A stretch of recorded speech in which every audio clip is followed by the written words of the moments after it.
The night was thick with darkness as I set out on a desolate road, my car's headlights piercing the inky blackness ahead.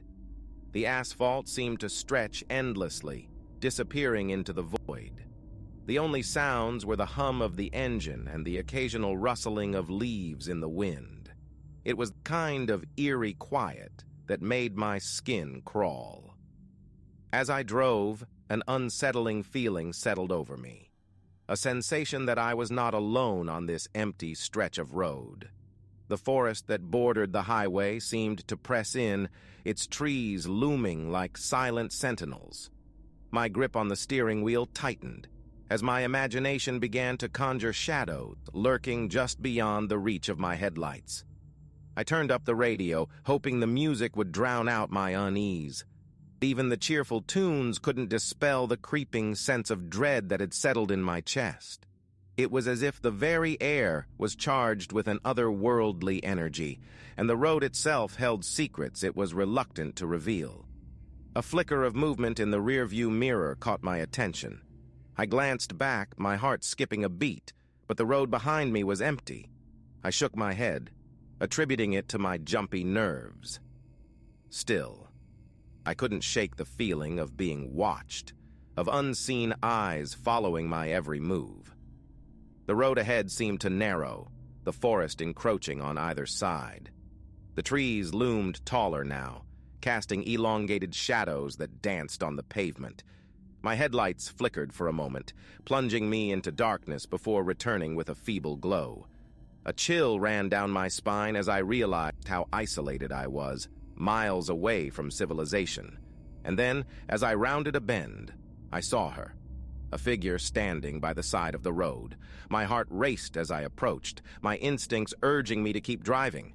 But as I drew nearer, something compelled me to slow down.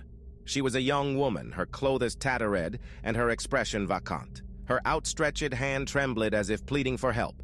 I hit the brakies, the tires screeching on the pavement. The rational part of me screamed to keep driving, to not get involved, but I couldn't ignore the desperation in her eyes. I rolled down the window and asked if she needed assistance. She didn't speak, only nodded, her gaze fixed on something beyond me. I followed her line of sight, and my blood turned to ice. There, in the woods, were more figures, shadows that moved without sound, their eyes gleaming with an otherworldly light. Panic surged within me as I realized that this was no ordinary encounter. "Get in!" I shouted at the woman, my fear now overriding any sense of compassion. She hesitated for a moment before finally climbing into the passenger seat.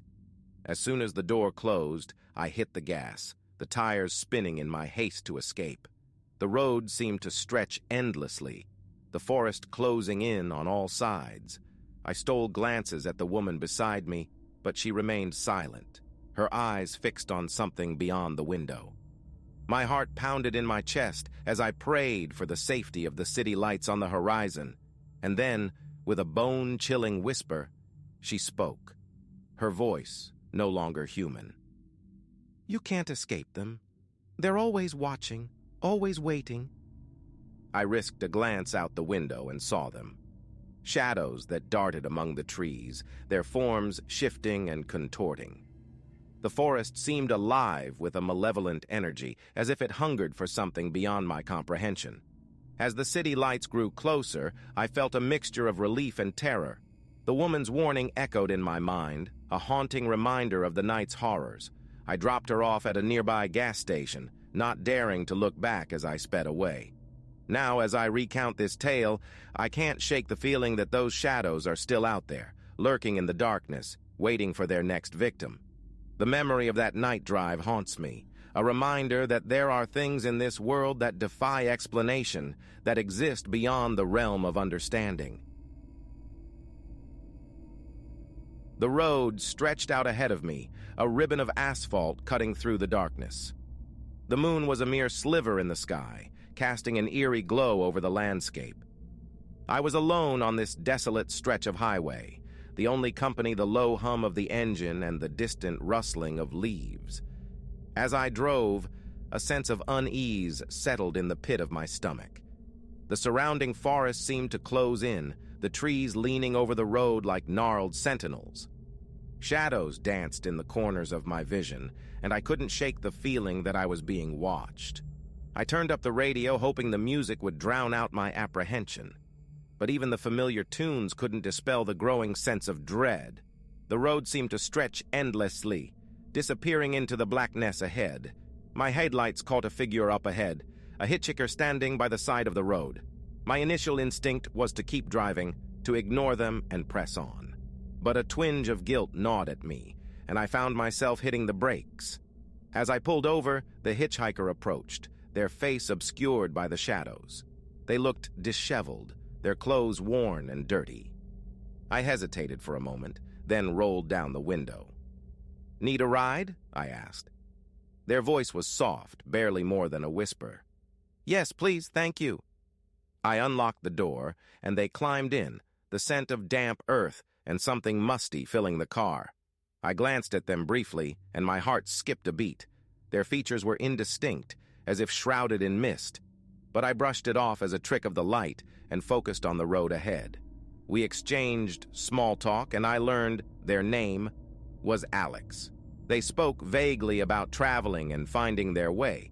The conversation was stilted, and an unsettling feeling gnawed at me. I couldn't shake the notion that something was off, that there was more to Alex than met the eye. As we continued down the road, Alex's demeanor shifted. Their voice became hushed, and they spoke of things that sent a shiver down my spine. They talked of forgotten places and hidden realms, of creatures that existed beyond human understanding. My unease grew with every word. I stole a glance at them, and my blood ran cold. Their appearance seemed to shift and warp, their features becoming distorted and otherworldly. Panic surged within me as I realized that Alex was not what they appeared to be. I slammed on the brakes, bringing the car to a screeching halt. "Get out!" I shouted, my heart pounding. Alex turned to me, their eyes glowing with an unnatural light. "You can't escape now," they whispered, their voice a haunting echo. I fumbled for the door handle, my fingers trembling. I stumbled out of the car, my breath coming in ragged gasps. The hitchhiker remained in the car, their form contorting and twisting as if reality itself was warping around them.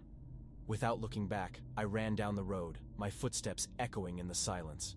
Behind me, I heard a chilling laughter, a sound that seemed to come from all directions at once. I pushed myself harder, my heart racing, the woods closing in around me. After what felt like an eternity, I emerged onto a more populated road, the lights of a gas station in the distance. I stumbled towards it, my body trembling from both exertion and fear.